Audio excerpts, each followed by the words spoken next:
News of the drought's victory at Jupiter spread through human space faster than any ship could travel.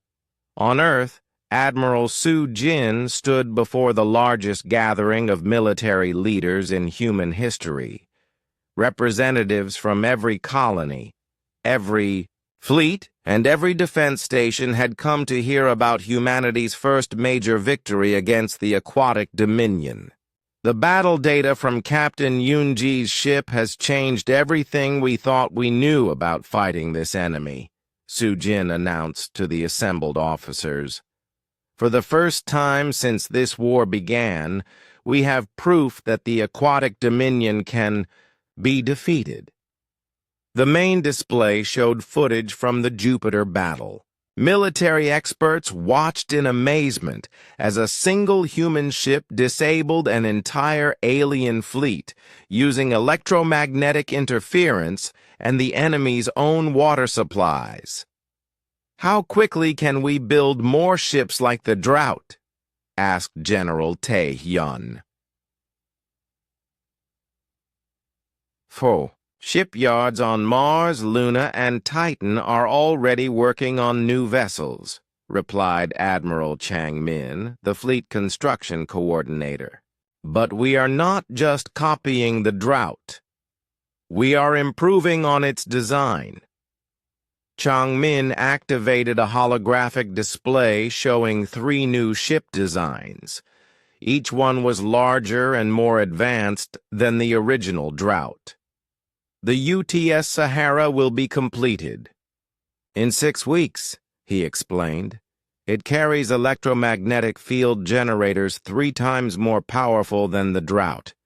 The Atacama will have weapons specifically designed to target alien water storage systems. The Gobi will be equipped with experimental dehydration beams that can remove moisture from enemy ships at long range. The assembled officers studied the new ship designs with growing excitement. After months of feeling helpless against an unstoppable enemy, humanity finally had weapons that could fight back. "What about crew training?" asked Commander Ji Woo.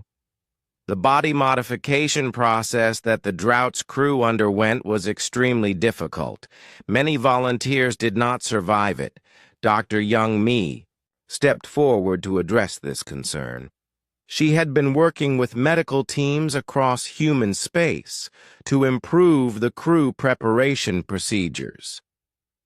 "We have developed a safer modification process," she said. "Instead of replacing most of the water in human bodies, we are adding synthetic compounds that make it harder for aliens to control our biological water. The new process has a 90% survival rate. This was important news. The original crew modification process had been so dangerous that only a few hundred people could undergo it.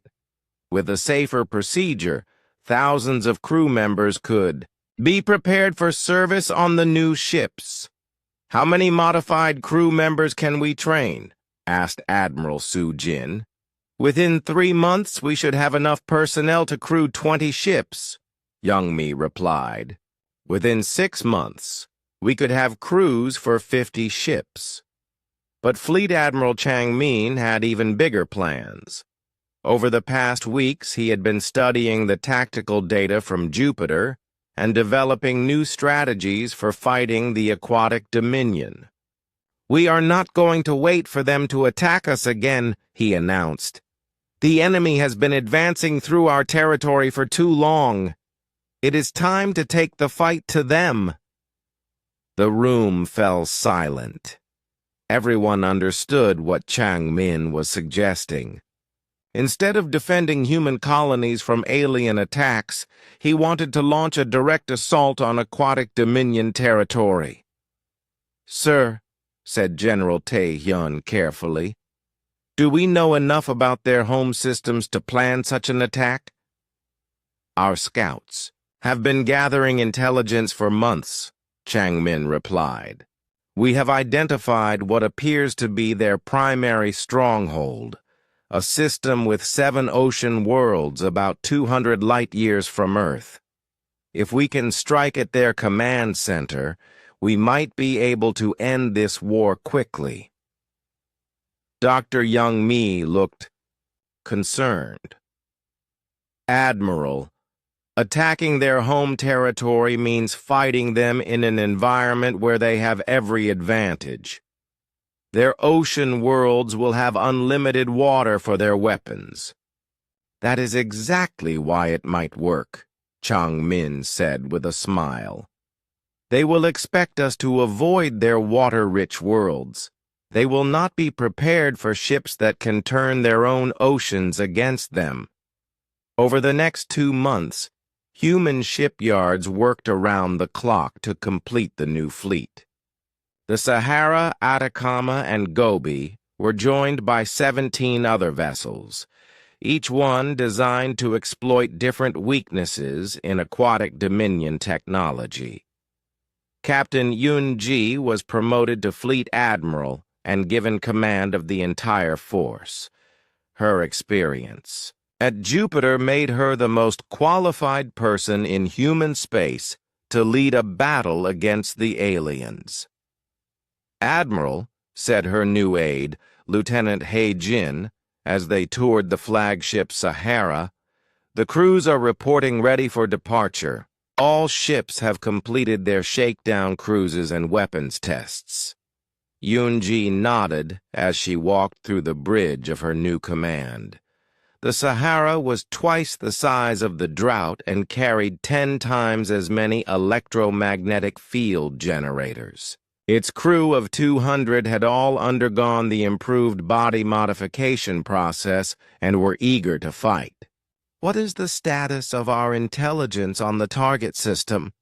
she asked. "Dr. Sung Ho has been analyzing all available data," Hai Jin replied.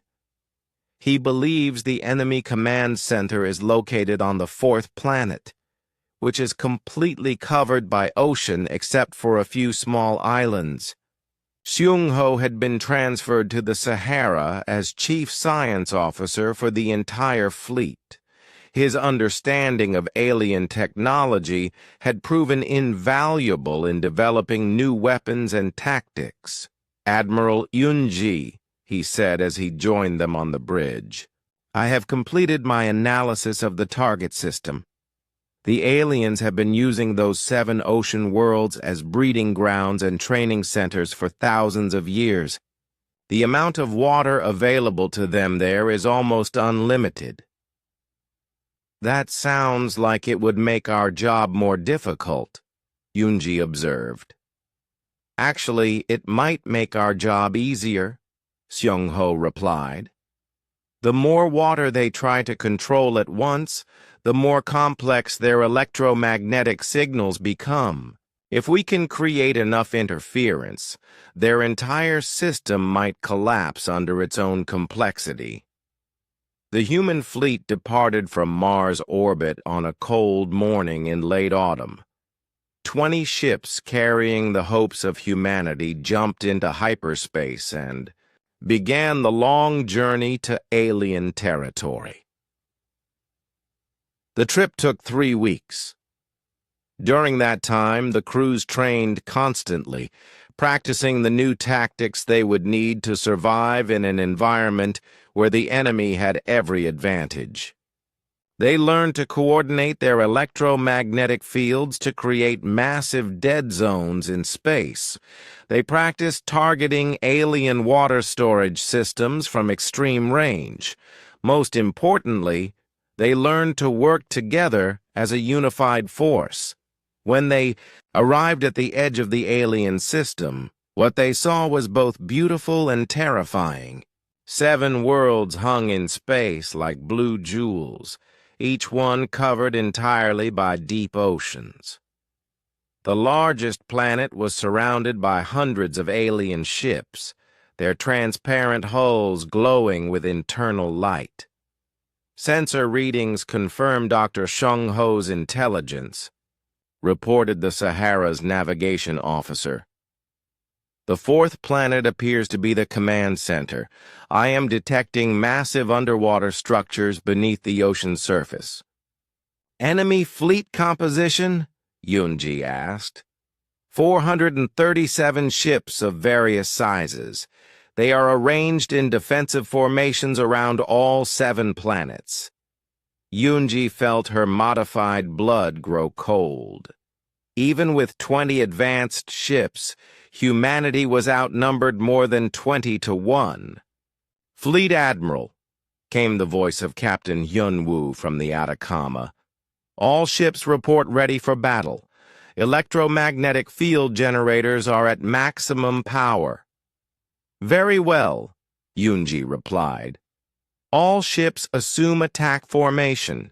Today we show the aquatic dominion what happens when someone who truly understands water decides to fight back.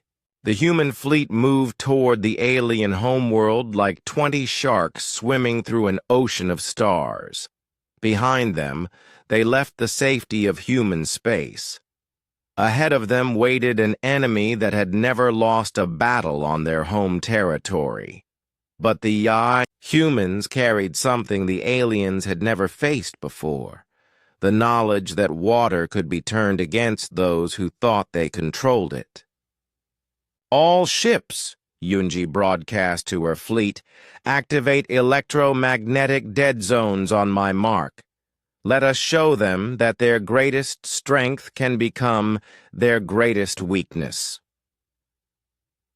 The final battle for human survival was about to begin, and for the first time since the war started, humanity was not just defending, they were attacking.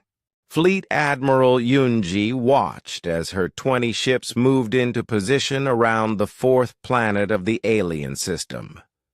The ocean world below them was beautiful beyond description, with swirling blue currents visible from space and crystal formations that caught starlight like underwater diamonds.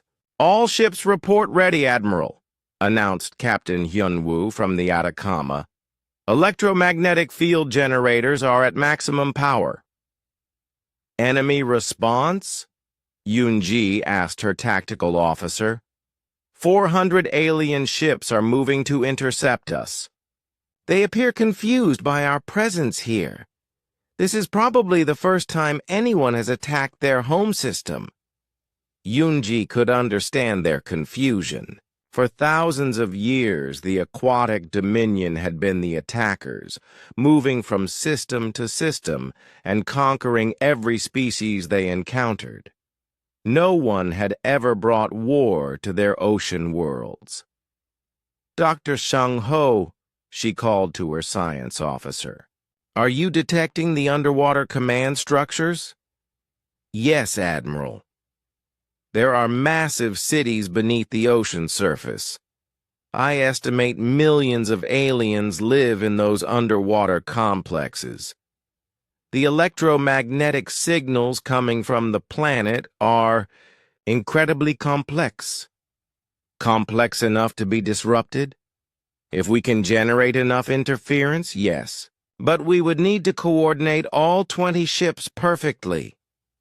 The alien fleet was approaching fast. Unlike their previous encounters, these ships moved with desperate urgency. They were not just fighting to conquer territory now. They were fighting to protect their homes and families. Incoming transmission, reported the communications officer. It appears to be from the enemy flagship. Put it through. The main screen flickered, and for the first time, humans saw a living member of the aquatic dominion. The alien looked like a giant jellyfish with intelligent eyes that glowed with internal light. Its transparent body pulsed with flowing liquids, and tentacle-like appendages moved in complex patterns. When it spoke, the words were translated by the ship's computer into human language. Unknown creatures, the alien said. You have entered sacred waters. These worlds have been ours for 10,000 years. Leave now, or face the power of the deep currents." Yunji stepped forward to respond. "I am Fleet Admiral Yunji of the EA's human species. We are here because your forces have been attacking our worlds and killing our people. We want this war to end." "Your species is young and weak," the alien replied. "You depend on water for life, yet you do not understand its true power. We are the masters of all water in the galaxy. Submit to us, and some of your kind may survive as servants." "We understand water better than you think," Yunji said calmly, "and we are here to prove it." She cut the transmission and turned to her fleet. "All ships, activate electromagnetic dead zones. Show them what humans know about water." The space around the ocean world suddenly filled with invisible electromagnetic energy. The effect was immediate and dramatic. The approaching alien ships began to lose formation as their coordination systems failed. More importantly, the complex electromagnetic signals from the underwater cities became scrambled and chaotic. On the planet's surface, the results were visible even from space. The carefully controlled ocean currents that the aliens used for transportation and communication began to flow in random directions. Underwater cities that had stood for millennia started to break apart as the water pressure that supported them became uncontrolled. "Direct hit on their command systems," reported the tactical officer. "The entire planet's infrastructure is failing." But the aliens were not giving up without a fight. Individual ships broke away from the confused fleet and began attacking the human vessels. Without coordination, their weapons were less effective, but they were still dangerous. "Multiple contacts converging on our position," warned Captain Hyun-woo. "They are trying to get close enough to overwhelm our defenses." "All ships implement Plan Sahara," Yunji ordered. The human fleet spread out in a complex pattern that maximized their electromagnetic interference while protecting each ship from concentrated attack. As the alien vessels approached, the humans used their most devastating weapon, their understanding of water in all its forms. The Gobi fired dehydration beams that removed moisture from alien ship hulls, causing them to become brittle and crack. The Atacama targeted enemy water storage systems with precision electromagnetic strikes that turned the aliens' own life support against them. The Sahara created massive dead zones that disabled entire groups of enemy ships at once.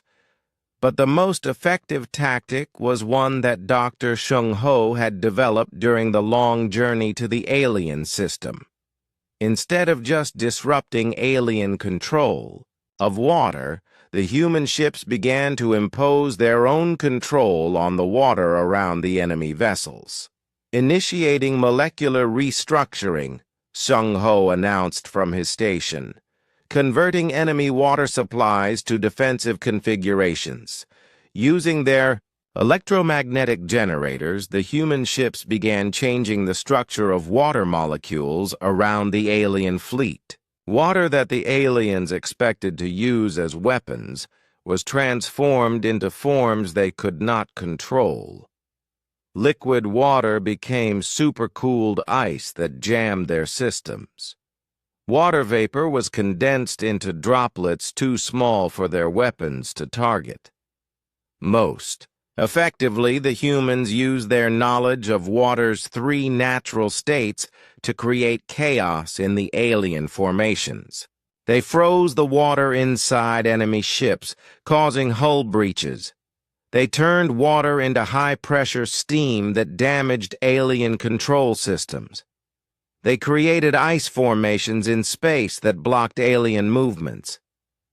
Enemy fleet is in full retreat, reported the tactical officer. The surviving ships are fleeing to the outer planets. But Yunji was not finished. The underwater cities on the ocean world below were still sending out distress signals, trying to coordinate a counterattack. She opened a communication channel to the planet's surface. "This is Fleet Admiral Yunji to the Aquatic Dominion Command Structure. Your fleet has been defeated. Your planetary defenses have failed. But we did not come here to destroy you. We came here to end this war." There was a long pause before a response came from the planet. This time, the alien voice sounded tired and defeated. "You have done what no species has ever accomplished. You have turned our own element against us. What do you want from us?" "We want to understand why you started this war," Yunji replied. "Your species has incredible abilities, but you used them to destroy other civilizations. Why?" Another pause. Then the alien spoke again, and this time there was sadness in its translated voice. "Our home oceans are dying. Cosmic radiation from a nearby stellar explosion has been poisoning our water for generations. We needed new ocean worlds to survive. We thought conquest was our only choice." Yunji looked at Dr. Seung-ho, who was studying readings from the planet's oceans. He nodded to confirm what the alien had said. The water below was indeed contaminated with radiation that would be deadly to the aliens over time. "What if there was another way?" Yunji asked. "What if we could help you heal your dying oceans instead of forcing you to conquer new ones?" "That is impossible," the alien replied.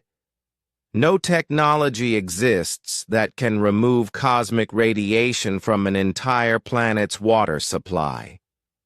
Human technology might surprise you," Yunji said. "We have spent centuries learning to purify water in all kinds of conditions. Our ships, our cities, even our bodies have systems for cleaning contaminated water." Dr. Seung-ho stepped forward. "Admiral, if we could adapt our water purification technology to work on a planetary scale, we might be able to help them save their homeworld." Over the next several hours, a remarkable thing happened. Instead of continuing to fight, humans and aliens began to work together. Seung-ho shared human water purification technology with alien scientists. The aliens showed humans their advanced techniques for controlling water at the molecular level. Together, they developed a solution that neither species could have created alone. Human purification systems combined with alien molecular control could indeed clean the radiation from entire oceans. 3 months later, the first joint human-alien purification station began operation in the ocean world's deepest trenches. The radiation that had been killing the aliens for generations started to disappear from their water supply. Captain Yunji, now promoted to ambassador, stood on the bridge of a new type of ship, one crewed by both humans and aliens working together. Through the viewports, she could see alien children swimming in clean water for the first time in their lives. "Ambassador," said her alien counterpart, a scientist named Deep Current, "our species owe humans a debt that can never be repaid. You could have destroyed us, but instead, you chose to save us." "We learned something important during this war," Yunji replied. "Water is not a weapon to be controlled. It is life itself, meant to be shared and protected. The hydro weapons that had once terrorized the galaxy were dismantled and converted into environmental restoration systems. The aquatic dominion's ships, no longer needed for conquest, became exploration vessels that helped other species develop their own water purification technologies. Years later, when historians wrote about the war between humans and the aquatic dominion, they called it the Water War. But they also called it something else. The first time in galactic history that a conflict ended not with the destruction of the enemy, but with the salvation of both sides. Humans had proven that understanding was more powerful than any weapon. The scanner beeped 3 times, then went quiet. Captain Hyunwoo rubbed his tired eyes and looked at the display again. Still there. A ship, floating dead in space. No power signature, no heat. Nothing that said anyone was home. So Jin, come, look at this, he called to his engineer. The Lucky Strike was not a big ship, so his voice carried easily through the cramped corridors. The salvage vessel had seen better days, much like its crew. Sojin pushed herself away from the engine panel she was fixing and floated over to the captain's chair. Her dark hair was tied back in a messy knot, and oil stains marked her work clothes. She had been trying to fix the same cooling system for 3 days now. "What is it, Captain?" she asked, grabbing the back of his chair to steady herself in the low gravity. "Dead ship, about 2,000 kilometers off our port side. No identification signal, no distress beacon, nothing." Hyunwoo pointed at the screen. "But it's big. Really big." Tae-min, their navigator, drifted over from his station. He was younger than the other 2, barely 25. But he could read space charts better than anyone Hyunwoo had ever worked with. "How big?" he asked. 800 meters, maybe more. Hyunwoo zoomed in on the image. The ship appeared on their main screen, long and sleek, but with a design none of them recognized. It looked old, very old, but not broken, just sleeping. "That's not a standard design," Sojin said, frowning at the display. "Not hegemony, not any of the usual suspects. The hull plating is all wrong, and I don't see any weapon ports." "No weapons?" Tae-min asked. "What kind of ship that size has no weapons?" Hyunwoo had been asking himself the same question.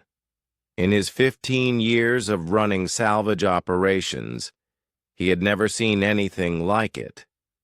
Most ships, especially big ones, were covered in gun turrets and missile tubes.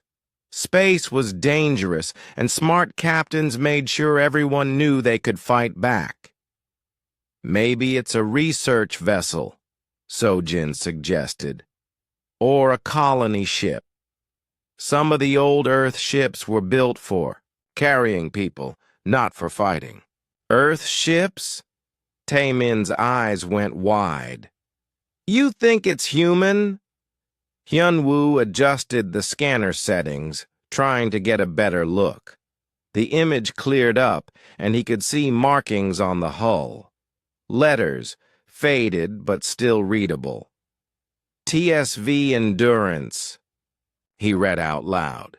"And there's a date, 2156. "That's impossible," Sojin said. "Humans didn't have ships that could travel this far in 2156. We barely had stations around Mars back then." "Well, somebody built this thing, and they put human writing on it." Hyunwoo started plotting a course toward the derelict. "Salvage.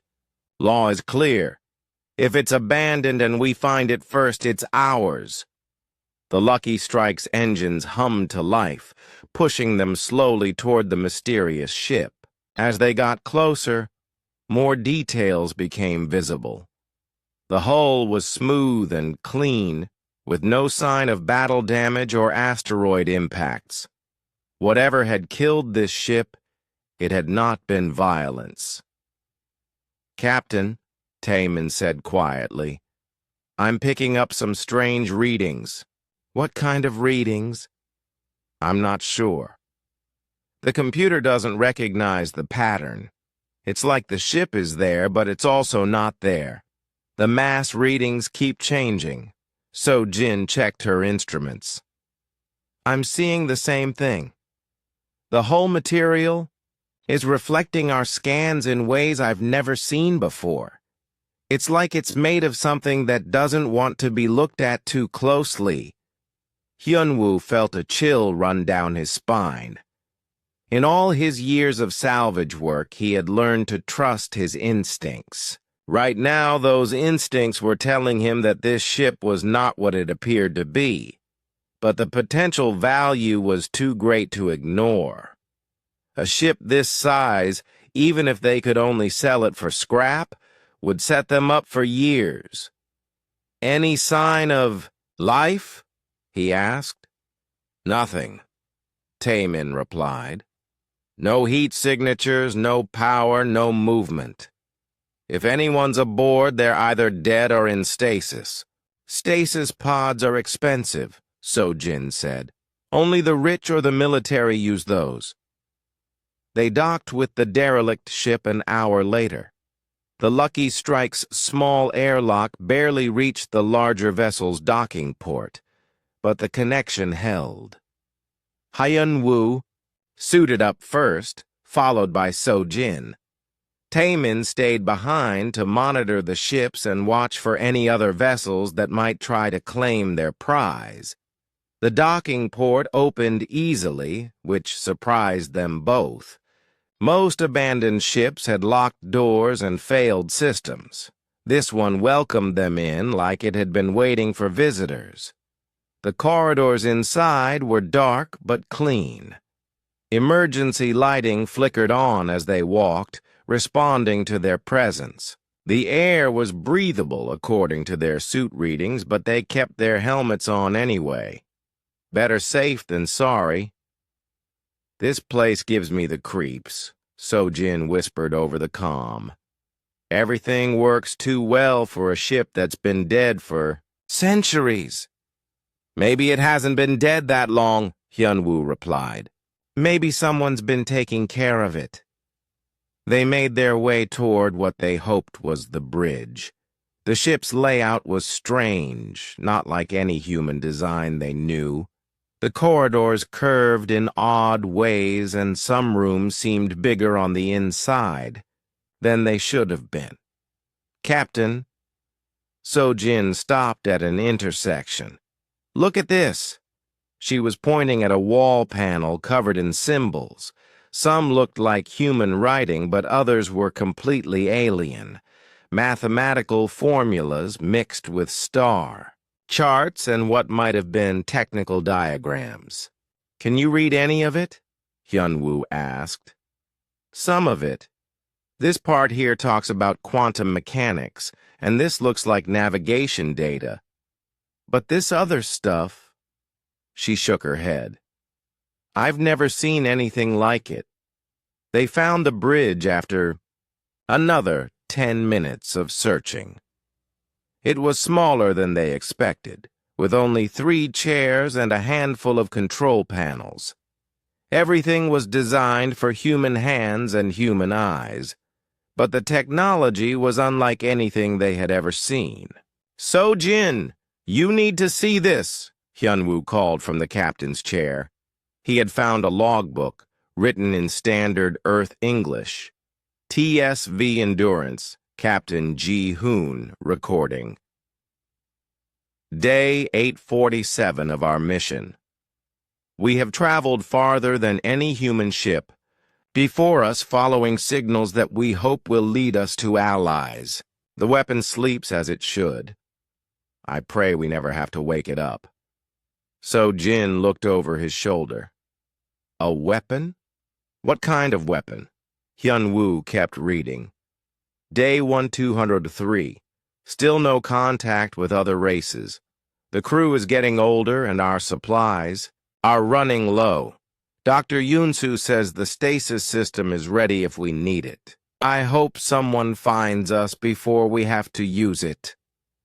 Day 1555. This is my final entry. The others have chosen to enter stasis rather than die of old age. I will join them soon. Whoever finds this ship, please know that we came in peace, but we were prepared for war. The weapon must only be used to protect, never to conquer. The code to wake us is in the medical bay. The logbook ended there. Hyun-woo and So-jin looked at each other through their helmet visors. Stasis pods, So-jin said. There might be people still alive on this ship. After centuries, that's impossible. So was this ship existing in the first place? Before Hyun-woo could respond, Taiman's voice crackled over their comm system. Captain, we have company. 3 ships just dropped out of hyperspace, and they're heading our way fast. Human ships? No, sir. Hegemony. Admiral Kang Ho stared at the report on his desk for the 3rd time.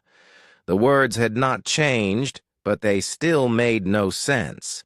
A human ship from 2156, found in deep space, impossible technology, possible survivors in stasis. He rubbed his temples and wished his coffee was stronger. Sir, his aide, Lieutenant Dal-Su, stood in the doorway of his office aboard the Human Defense Fleet flagship Determination. Dr. Yun-hai is here to see you. Send her in. Dr. Yun-hai walked into the room carrying a thick folder and wearing the expression she always had when she found something interesting. As the fleet's chief xenoarchaeologist, she spent most of her time studying dead alien civilizations. Finding a mystery about humans seemed to excite her even more. Admiral, I've been going through the historical records about this TSV Endurance, she said, setting the folder on his desk. The official story is that no human ships traveled beyond the solar system until 2203. But I found some classified files that tell a different story. Kang Ho opened the folder. Inside were copies of old documents, most of them marked with security, stamps from agencies that no longer existed. What am I looking at? Project Deep Horizon. Started in 2155, ended in 2157. The files are incomplete, but what's there is fascinating. Yun-hai pulled out a photograph of a man in a military uniform. Captain Ji-hoon, age 32, selected to command humanity's first deep space mission. First mission? But that's impossible. The history books clearly state that the Mars colony wasn't even self-sufficient until 2180. The history books were written by people who didn't have clearance to know about Deep Horizon. Yun-hai sat down across from him. From what I can piece together, Earth detected some kind of signal in 2154, something that scared the government badly enough to rush a secret ship into production.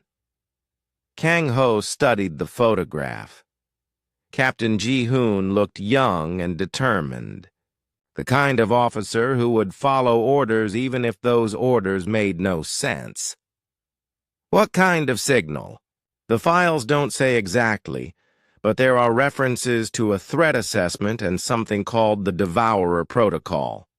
Whatever Earth detected, they thought it was dangerous enough to risk sending humans into deep space decades before we were ready.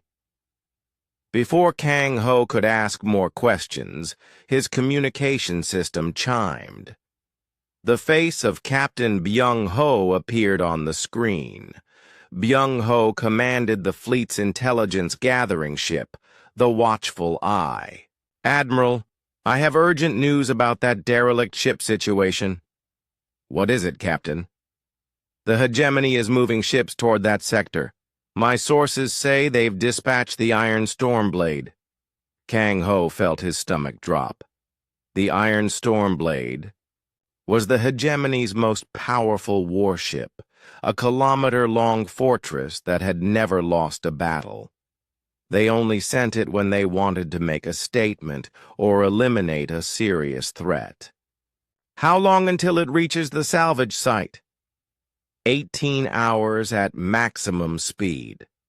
"Admiral, there's something else.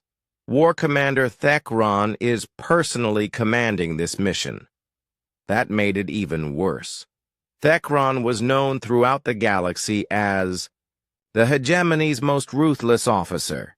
He had destroyed entire colonies for showing resistance to hegemony rule. "Thank you, Captain. Keep monitoring the situation." Kang Ho closed the communication channel and turned back to Yun Hai. "Doctor, how quickly can you put together a research team?" "For what?" "We're going to beat the hegemony to that derelict ship. If there really are human survivors aboard, I want them protected. And if this ship has some kind of advanced technology, I don't want it falling into hegemony hands." Meanwhile, in the cold depths of space near the outer rim, War Commander Thekron stood on the bridge of the Iron Stormblade and studied the tactical display. His ship was massive, bristling with plasma cannons and missile launchers, protected by shields that could stop a small asteroid. The hegemony had built the Iron Stormblade to be a symbol of their power. When other races saw it coming, they usually surrendered without a fight. Thekron preferred it that way. Quick victories meant fewer resources wasted and less time spent away from more important battles. "Report," he commanded his tactical officer. Fatini. Human salvage vessel Lucky Strike is still docked with the derelict. No sign of additional human ships, but our long-range sensors detect a human defense fleet convoy moving in this direction. Thekron nodded. He had expected the humans to respond once word of the discovery spread through intelligence networks. Every major power in the galaxy had spies watching for exactly this kind of situation. "What do we know about this derelict ship?" "Very little, sir. It appears to be of human construction, but the design doesn't match any known human vessel. Our scientists believe it may be some kind of prototype or experimental craft." "Experimental?" That was interesting. The hegemony had built their empire by collecting advanced technology from defeated enemies. If the humans had developed something new, it needed to be studied or destroyed. "Sir, we're receiving a transmission from the Overlord Council." Thekron straightened. The Overlord Council rarely communicated directly with field commanders unless the situation was extremely important. "Put it through."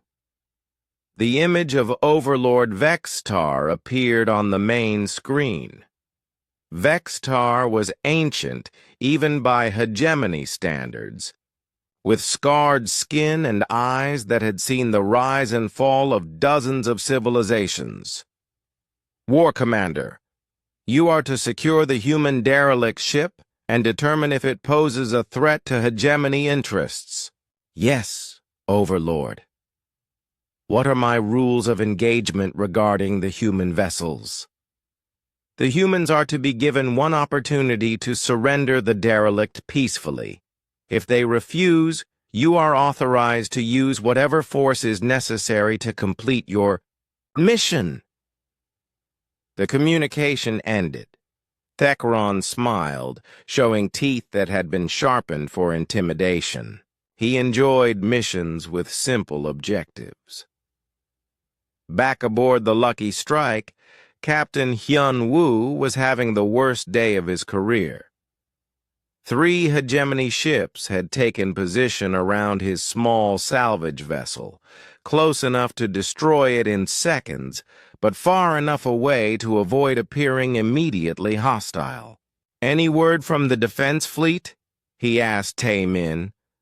"Admiral Kang Ho's convoy is still 6 hours out. The hegemony ships will be here in 2. So-jin floated up from the engineering section, her face grim. "I've been running diagnostics on our weapons systems. We have 1 small plasma cannon and a handful of mining charges. Against 3 hegemony warships, we might as well throw rocks." Hyunwoo had been in dangerous situations before, but nothing like this. The hegemony was known for taking what they wanted and asking questions later. If they decided the derelict ship was valuable, his small crew would not be able to stop them. "What about the people in stasis on the Endurance?" he asked. "Should we try to wake them up?" "I've been studying the stasis systems," So-jin replied. "They're incredibly advanced, but the revival process takes at least 12 hours. We don't have that kind of time." "Sir," Tae-min called from his station. "The lead hegemony ship is hailing us." Hyunwoo took a deep breath. "Put them through." The face that appeared on their screen was not pleasant to look at. War Commander Thekron had the kind of expression that suggested he enjoyed causing pain. "Human vessel, you are ordered to abandon the derelict ship immediately. You have 1 hour to comply. This is Captain Hyunwoo. We found this ship in unclaimed space. According to galactic salvage law, it belongs to us." Thekron's smile grew wider. "Galactic law applies only to those with the power to enforce it. You have 59 minutes. The communication channel closed. Hyunwoo looked at his crew, seeing his own fear reflected in their faces. "Well," he said finally, "this should be interesting." The medical bay of the TSV Endurance was nothing like what So-jin expected. Instead of the cold, sterile rooms she knew from modern ships, this place felt warm and almost alive. Soft blue lights pulsed gently along the walls, and the air hummed, with energy she could not identify. "There," Hyunwoo pointed to a single stasis pod in the center of the room. Unlike the bulky metal chambers used by the military, this pod looked more like a crystal cocoon. Inside they could see the shape of a man, perfectly preserved as if he had just fallen asleep. "The revival process should take 12 hours, So-jin said, reading from a control panel that somehow knew to display text in standard Earth language. "But Captain, we don't have 12 hours. The hegemony ships will be here soon." "I know." Hyunwoo studied the sleeping figure. The man looked exactly like the photograph Dr. Yun-hai had shown Admiral Kang Ho. Captain Ji-hoon, frozen in time for over 2 centuries. "Can we speed it up?" So-jin ran her hands over the controls.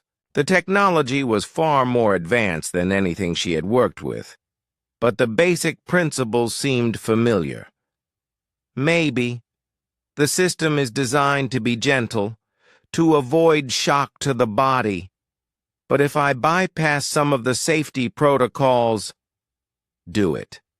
Captain, if I make a mistake, I could kill him." If we don't wake him up, the hegemony will kill all of us. While Sojin worked on the stasis pod, Taemin's voice crackled through their communication system. Captain, Admiral Kang Ho's fleet just arrived. 5 ships, including the Determination. They're taking position between us and the hegemony vessels. That was good news, but Hyunwoo knew it would not be enough. The human defense fleet was designed for protecting colonies and trade routes, not for fighting the hegemony's most powerful warship. Admiral Kang Ho was brave, but the Iron Stormblade outgunned his entire fleet. The Admiral is requesting permission to board, Taemin continued. Tell him to come over. Maybe he can make sense of this place. 20 minutes later, Admiral Kang Ho and Dr. Yoon Hai arrived at the medical bay. The Admiral looked around the room with the expression of a man who had seen many strange things but was still capable of being surprised. Incredible, Dr. Yoon Hai whispered, pulling out a scanner and taking readings. The energy patterns in this room are unlike anything in our databases. It's as if the ship itself is alive.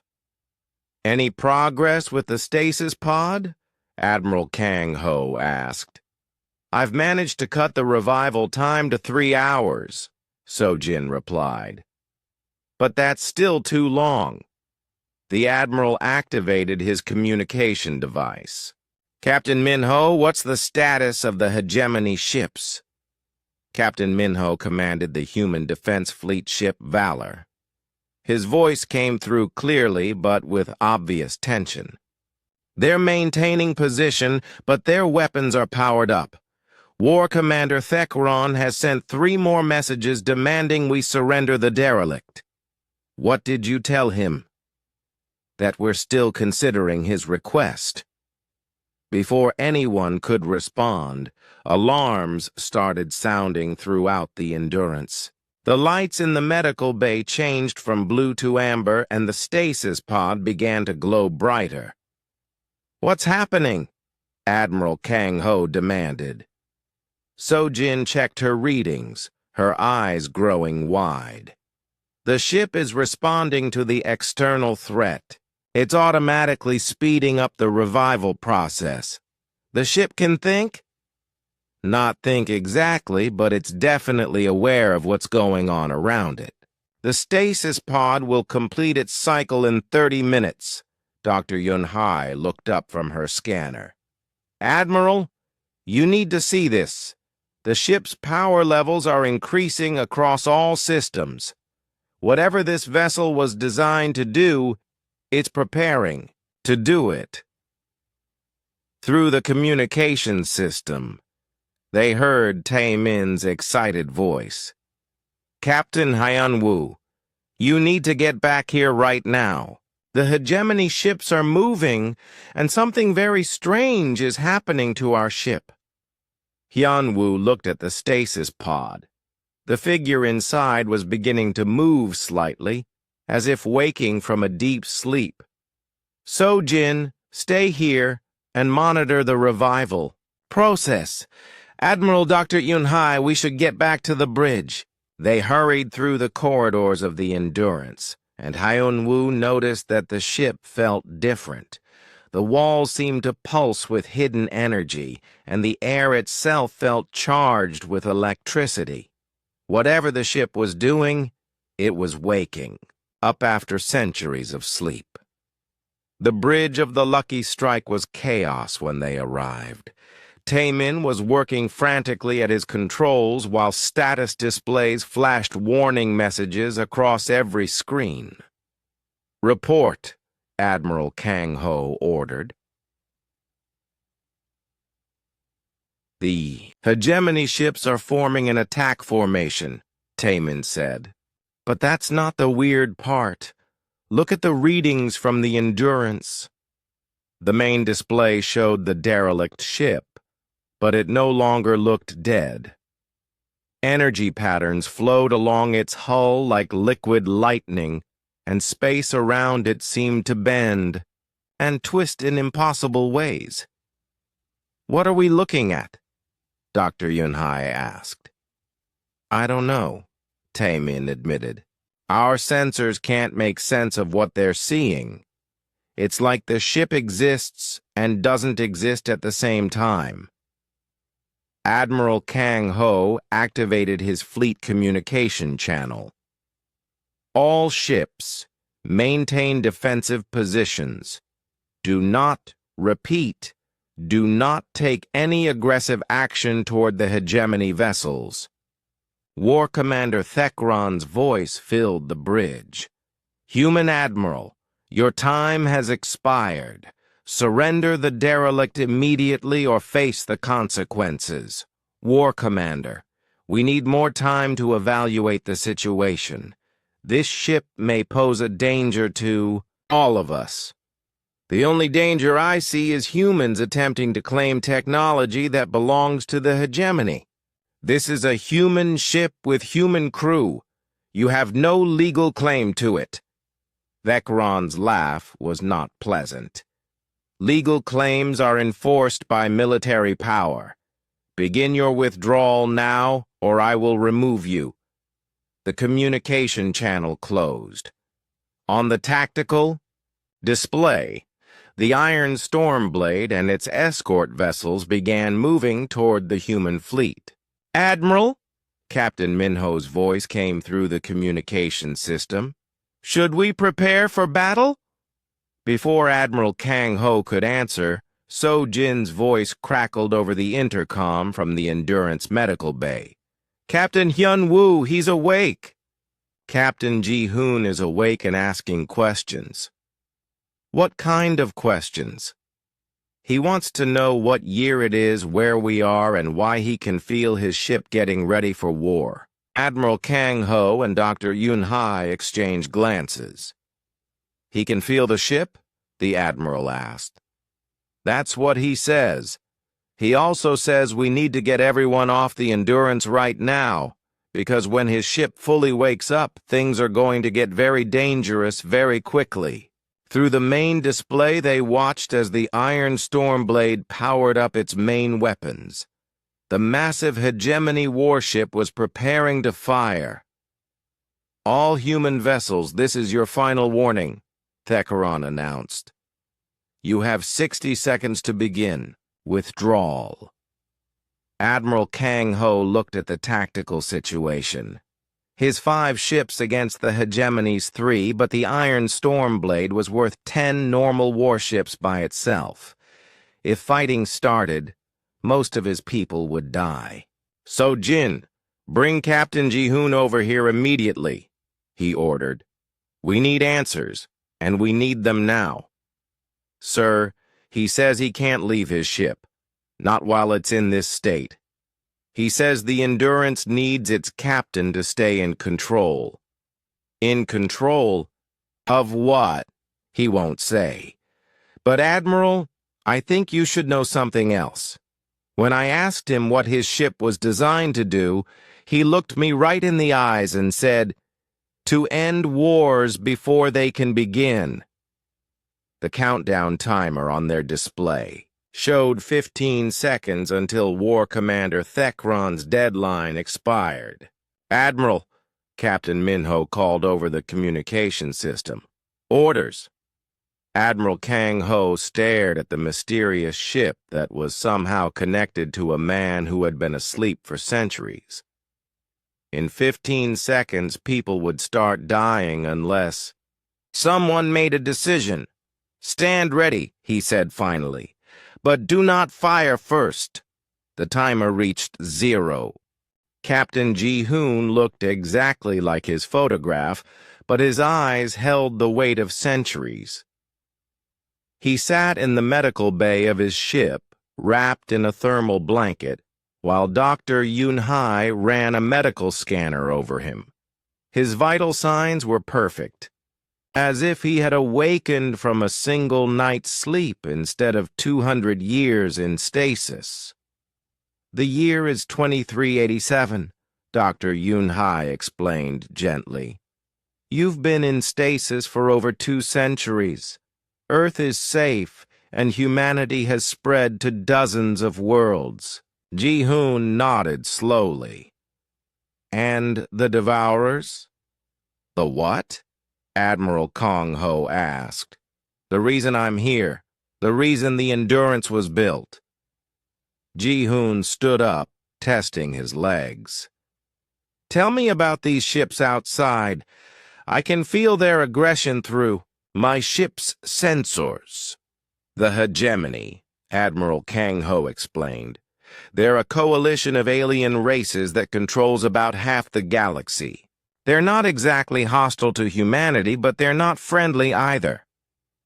They consume weaker civilizations, Ji-hoon said quietly.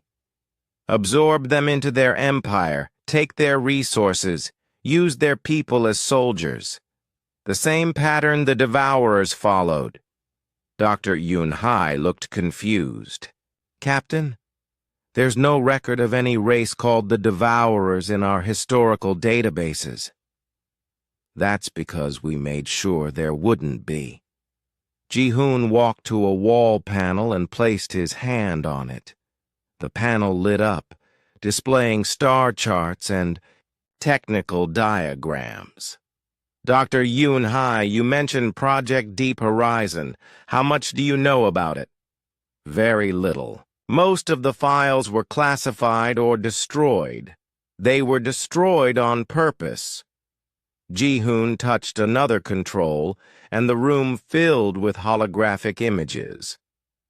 Let me tell you what really happened in 2154.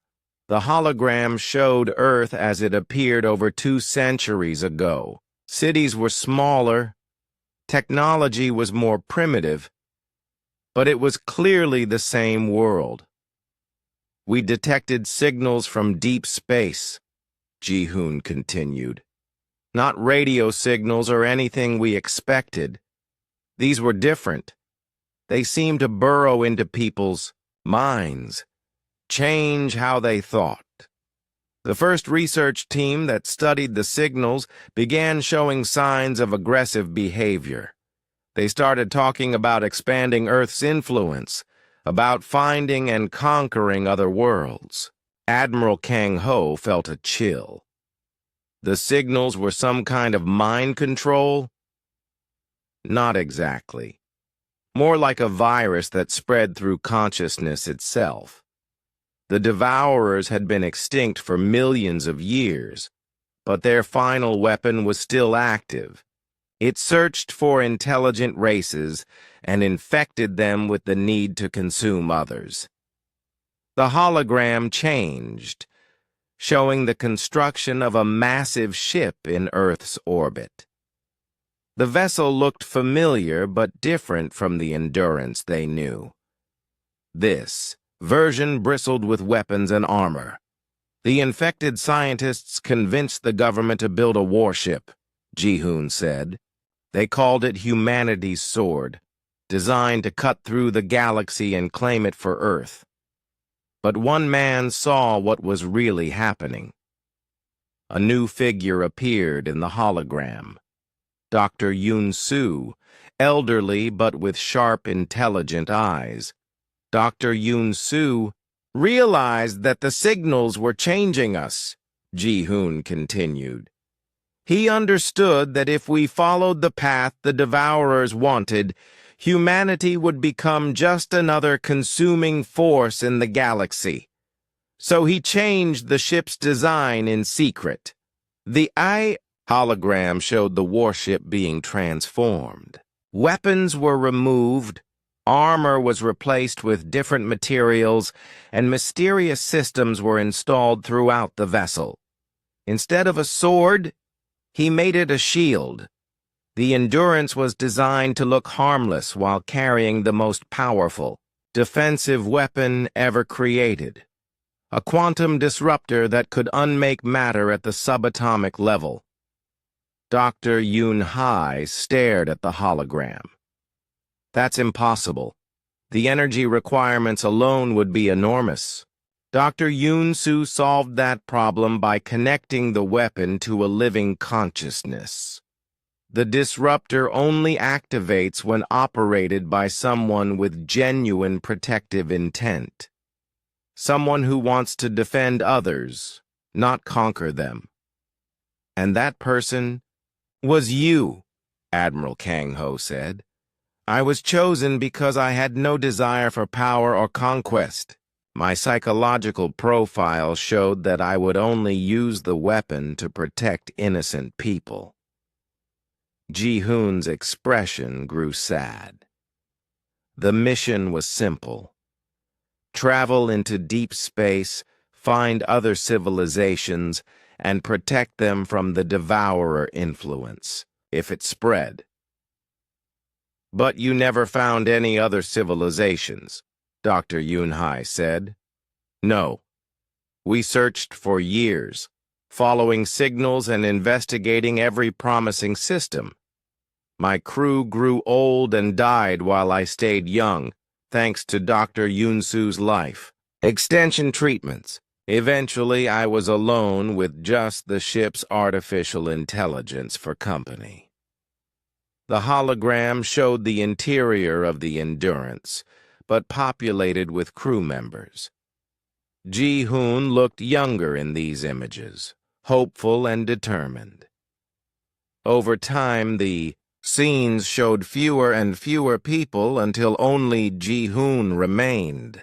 When I realized I might never find the civilizations we were meant to protect, I decided to wait.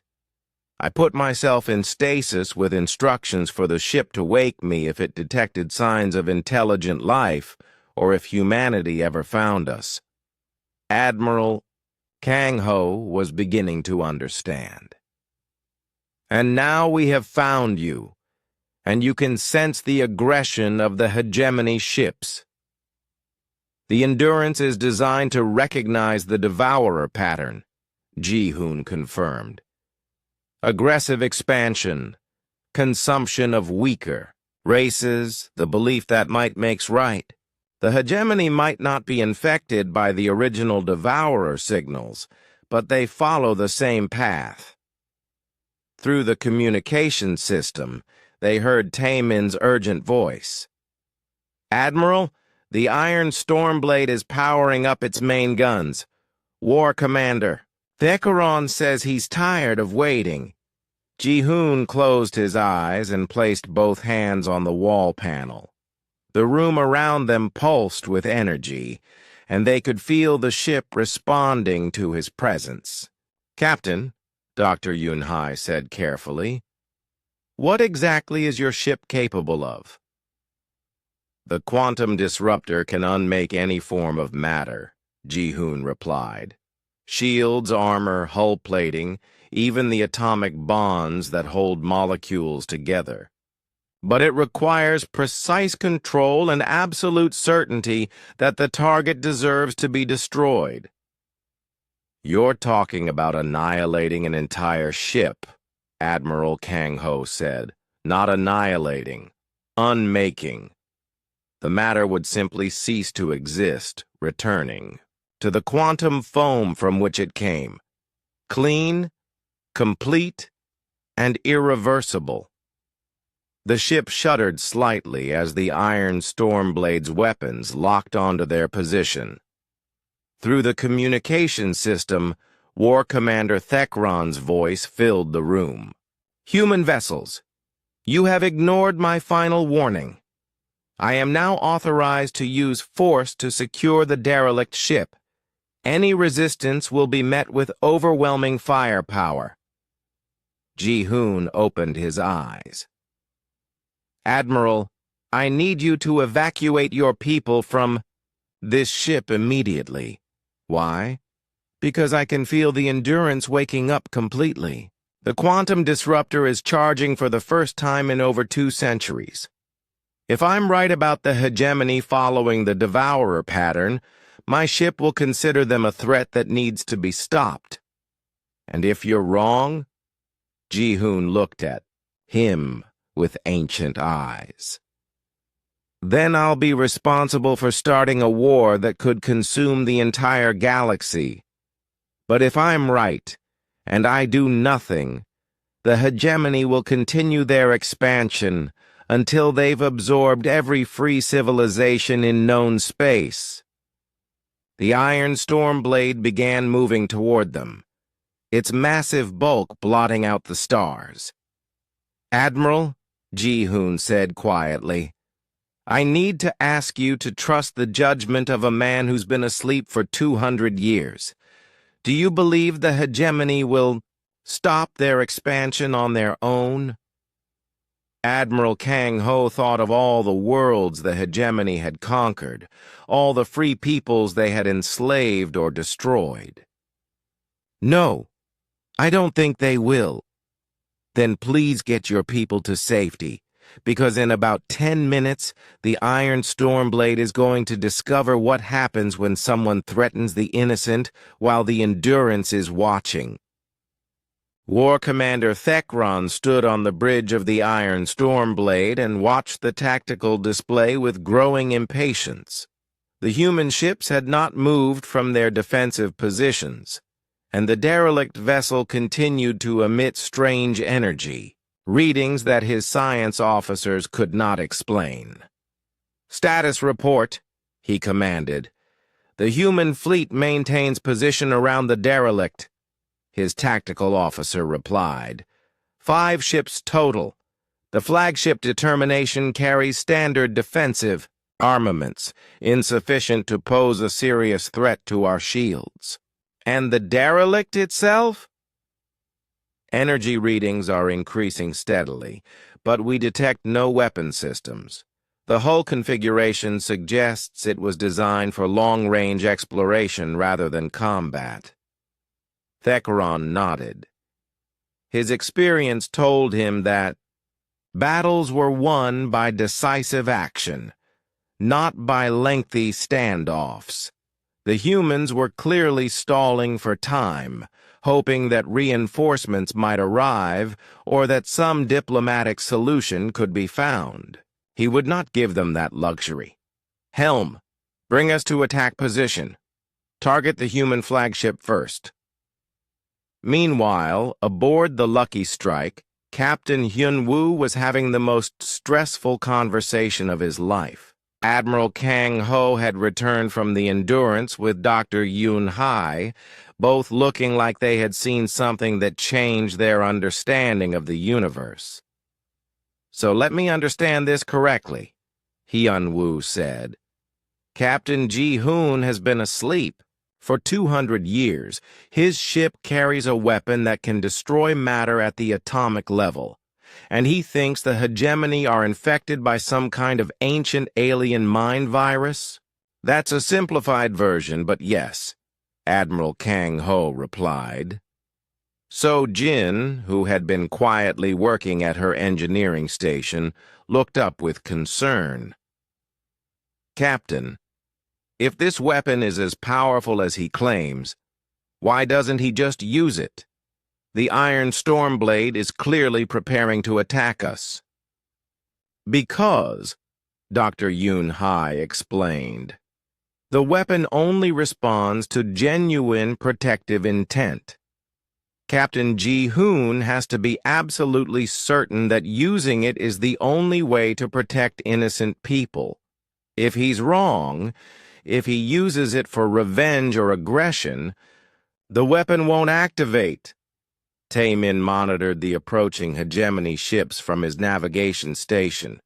"The Iron Stormblade is moving into firing position. At their current speed, they'll be in weapon range in 8 minutes. Through the communication system, Captain Minho's voice crackled from the human defense fleet ship Valor. "Admiral, should we prepare for evasive maneuvers? Our shields won't hold up against their main guns for very long." Admiral Kang-ho considered their options.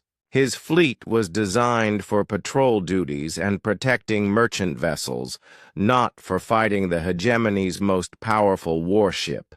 If the battle started, Most of his people would die within the first few minutes. Negative, Captain Minho.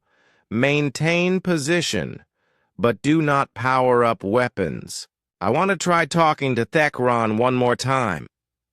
Sir, with respect, talking hasn't worked so far. I know. But if we start shooting first, we become the aggressors. And from what Captain Ji-hoon told us, that matters. Dr. Yun-hai pulled up a display showing the energy readings from the Endurance. The patterns were becoming more complex and intense. Admiral, look at this. The ship's power output has increased by 300% in the last hour. Whatever it's preparing to do, it's getting ready to do it. On his own ship, Captain Ji-hoon sat in the captain's chair he had not occupied for over 2 centuries. The neural interface connections felt familiar under his hands, and he could sense the Endurance's artificial intelligence awakening fully for the first time since he had entered stasis. "Status report," he said quietly. The ship's AI responded directly to his mind rather than through speakers. Quantum disruptor at 60% charge. Target analysis complete. The vessel designated Iron Stormblade shows aggressive behavior. Patterns consistent with devourer influence. Recommendation: prepare for defensive action. What about the other ships? Human vessels show no signs of aggressive intent. They are attempting to protect rather than attack. Hegemony escort vessels are following orders but do not appear to be primary threats. Ji-hoon closed his eyes and extended his awareness through the ship's sensors. He could feel the Iron Stormblade's weapons charging, sense the fear and determination of the human crews, even detect the cold calculation in War Commander Thekron's mind. AI, can you establish communication with the Hegemony flagship? Affirmative. Channel open. War Commander Thekron's image appeared on the main screen of every ship in the area. His expression showed surprise when he saw Ji-hoon instead of one of the human officers he had been dealing with.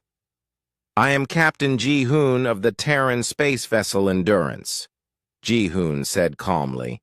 "You are threatening peaceful vessels in unclaimed space. Please explain your intentions." Thekron's surprise quickly turned to anger. "I am War Commander Thekron of the Hegemony Iron Stormblade. This sector is now under Hegemony protection. You will surrender your vessel for inspection or face the consequences. My ship poses no threat to you or your people. That is for Hegemony scientists to determine. Your vessel emits energy signatures that suggest advanced weapon systems." Ji-hoon studied Thekron's face, looking for signs of the devourer influence. What he saw was worse in some ways. Thekron was not infected by an alien virus. He was simply a being who believed that strength gave him the right to take whatever he wanted. "War Commander, I have been traveling the galaxy for a very long time. I have seen what happens when strong civilizations consume weaker ones. It never ends well for anyone. Philosophy is irrelevant. You have 2 minutes to begin evacuation procedures." The communication channel closed. Ji-hoon felt the Endurance's weapon systems reaching full charge. The quantum disruptor was ready to fire, waiting only for his command. Aboard the Lucky Strike, Admiral Kang Ho received an urgent message from his intelligence officer on the watchful eye. "Admiral, I'm detecting massive energy buildup from the Endurance. Whatever that ship is planning to do, it's about to do it. Can you determine the nature of the energy buildup?" "Negative, sir. It's unlike anything in our databases. But Admiral, the energy levels are off the charts. If that's a weapon charging, it's more powerful than anything we've ever seen. So, Jin looked up from her engineering station with wide eyes. Captain Hyunwoo, I'm reading the same thing. The Endurance is drawing power from sources I can't identify. It's like the ship is tapping into the quantum vacuum itself. Dr. Yun Hai activated her communication link to the Endurance. Captain Ji-hoon, can you hear me? Yes, Doctor. The hegemony ships are moving to attack positions. Do you really think using this weapon is the right choice? Ji-hoon's voice was heavy with the weight of centuries. Doctor, I have spent 200 years in stasis dreaming of the civilizations I failed to find and protect. I have awakened to discover that the pattern I was sent to stop has repeated itself with a different species. The hegemony consumes worlds the same way the devourers would have. But what if you're wrong? What if they're just aggressive but not actually evil? Then the weapon will not fire, and we will all die when the Iron Stormblade destroys us. But if I'm right, and I do nothing, how many worlds will the hegemony consume next? Through the communication system, Tae-min's voice carried a note of panic. The Iron Stormblade is locking weapons on all human vessels. They're preparing to fire. War Commander Thekron's voice filled the channel one last time. Human vessels, your time has expired. You have refused to comply with lawful hegemony orders.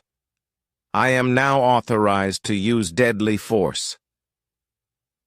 Captain Ji-hoon closed his eyes and felt the weight of 2 centuries of waiting, the responsibility of carrying humanity's ultimate weapon, and the knowledge that his next decision would either save lives or start a war.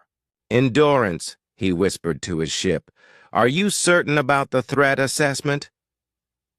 Affirmative, Captain.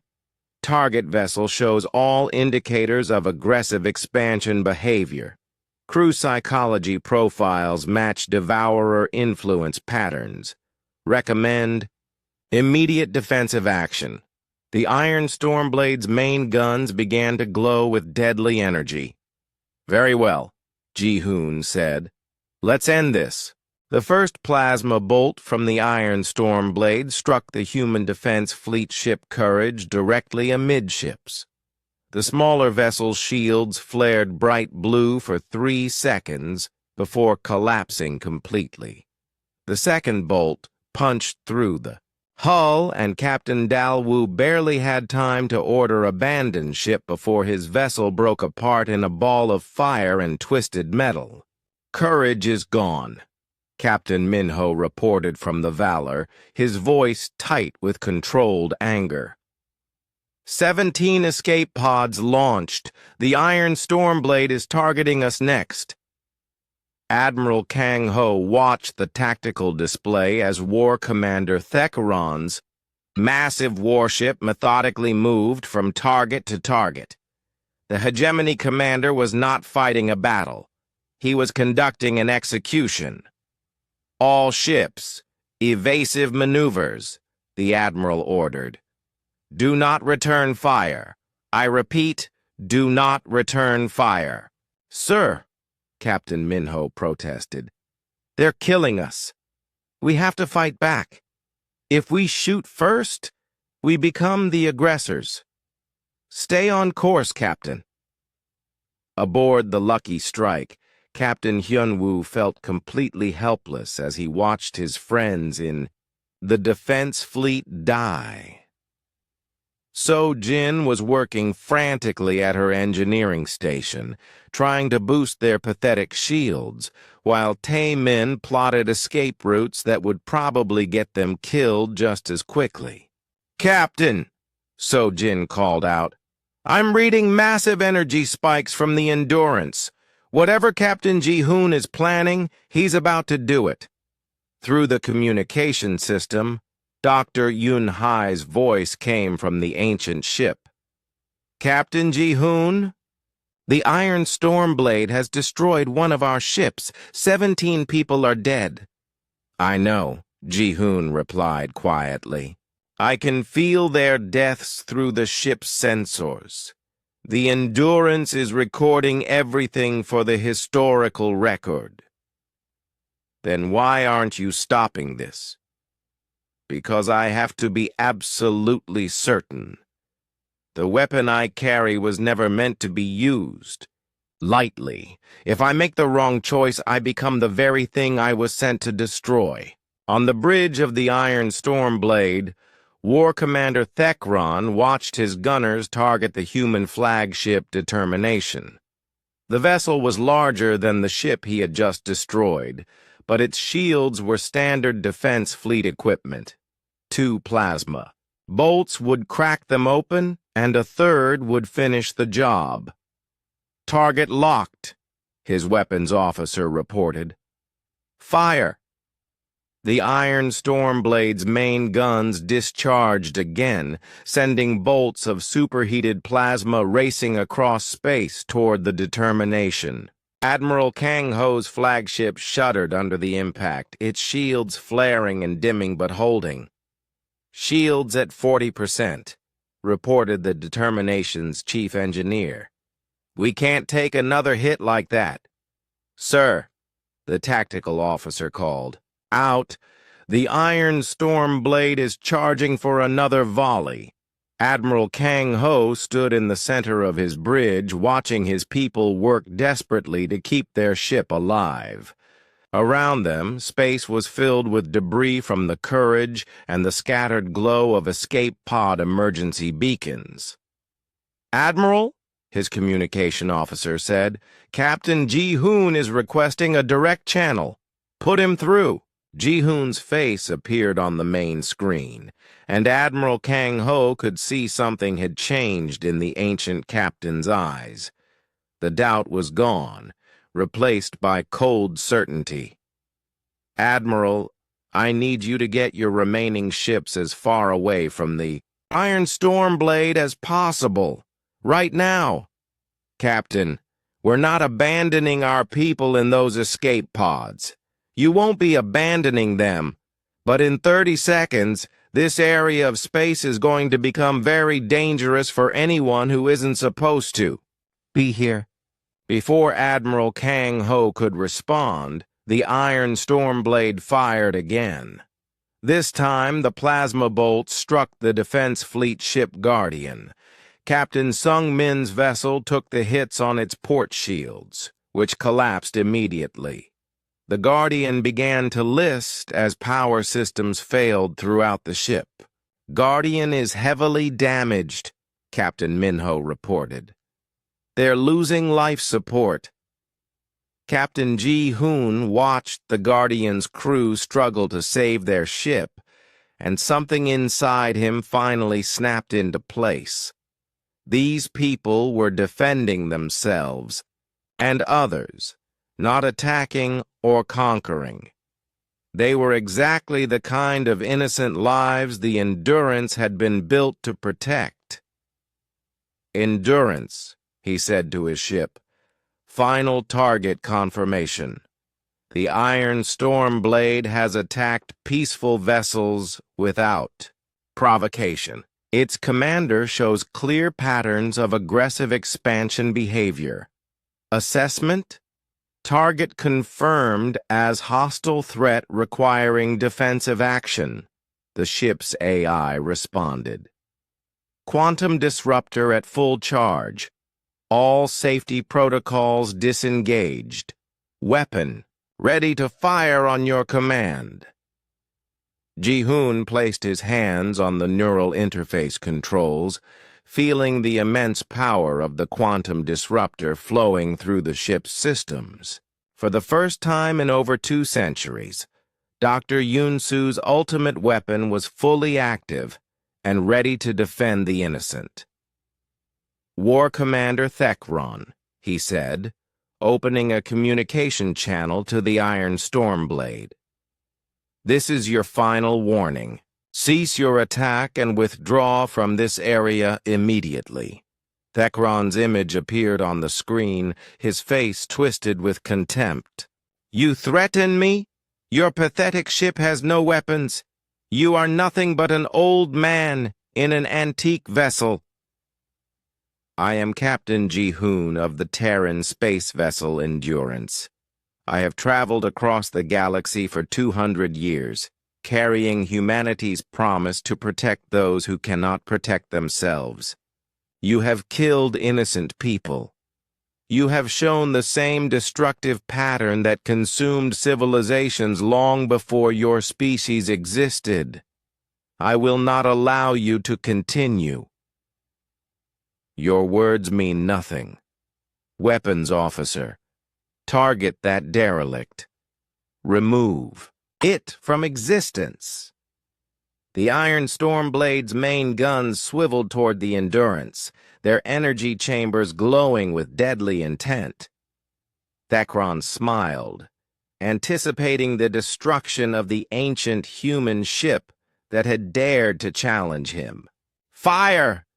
He commanded, but Captain Ji-hoon was faster. Endurance, he whispered, activate quantum disruptor. Target, Iron Stormblade. Authorization, Ji-hoon Alpha 779. Defense. The change in the Endurance was not visible to the naked eye, but every sensor in the area detected it immediately. Space around the ancient ship began to twist and bend as the quantum disruptor reached out toward its target with invisible tendrils of controlled dissolution. The Iron Stormblade's plasma bolts never reached their target. As they traveled through space, they simply ceased to exist, their energy patterns unraveling at the subatomic level. The bolts didn't explode or dissipate. They were simply gone, as if they had never been fired at all. War Commander Thekron stared at his tactical display in confusion. Weapons Officer, report. Why did our shots not reach the target? Unknown, sir. Sensors show the plasma bolts were fired successfully, but they disappeared approximately halfway to the target. Fire again. Full spread. The Iron Stormblade discharged all of its main guns simultaneously, sending a dozen plasma bolts racing toward the Endurance. The result was the same. Each bolt vanished silently, unraveled by forces that Thekron's science officers could not understand or detect. What is happening? Thekron demanded. His science officer looked up from her console, her face pale with fear. Sir, I'm detecting quantum-level distortions around the human vessel. It appears to be manipulating the fundamental structure of space-time itself. Aboard the Lucky Strike, So-Jin watched her instruments with growing amazement and terror. Captain, the energy readings from the Endurance are beyond anything I've ever seen. It's like the ship is reaching into the basic laws of physics and rewriting them. The quantum disruptor, Dr. Yunhai said quietly. It's actually working. War Commander Thekron felt fear for the first time in decades as he watched his most powerful weapons prove completely useless against the ancient human ship. All weapons, continuous fire. Destroy that vessel. The Iron Stormblade poured everything it had toward the Endurance. Plasma cannons, missile launchers, particle beams, all firing simultaneously in a desperate attempt to overwhelm whatever protection the human ship possessed. None of it mattered. Every shot, every missile, every beam of energy simply stopped existing as it approached the Endurance. The quantum disruptor was unmaking the attacks at the molecular level, reducing them to harmless quantum foam. Captain Ji-hoon felt the weight of his decision settle around him like a familiar coat. The Iron Stormblade had made its choice, and now he would make his. Endurance, he said calmly. Extend disruptor field to target vessel. Begin dissolution of aggressive threat.